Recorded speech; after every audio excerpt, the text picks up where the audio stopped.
పాలమూరు ఎత్తిపోతల పథకంపై చంద్రబాబు ఎత్తుగడలు సాగవన్నారు మంత్రి జూపల్లి. రాజ్భవన్లో గవర్నర్ని కలిశారు. మహబూబ్నగర్ జిల్లాకు చెందిన అన్ని పార్టీల నేతలు పాలమూరు ప్రాజెక్టు కట్టొద్దంటూ సీడబ్ల్యూసీకి చంద్రబాబు లేఖ రాయడంపై ఫిర్యాదు చేశారు. దీనిపై గవర్నర్ సానుకూలంగా స్పందించారని, రాష్ట్రంలో వెనుకబడి ఉన్న తమ జిల్లాకు తప్పకుండా న్యాయం జరిగేలా చూస్తామన్నారని తెలిపారు జూపల్లి.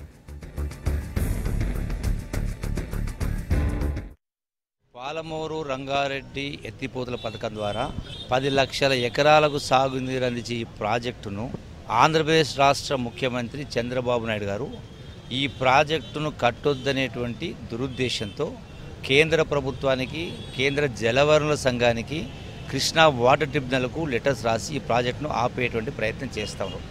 దీనిలో భాగంగా ఈరోజు మహబూబ్నగర్ జిల్లాకు సంబంధించినటువంటి అన్ని పార్టీల ఆల్ పార్టీ అందరం కలిసి, నాయకులందరం కలిసి, ఇందులో బీజేపీ ఉంది, ఎంఐ ఉంది, అన్ని పార్టీలు ఉన్నారు, వైఎస్ఆర్సీపీ అందరి పార్టీలు ఉన్నారు, అందరం కలిసి గవర్నర్ నరసింహన్ గారిని కలవడం జరిగింది.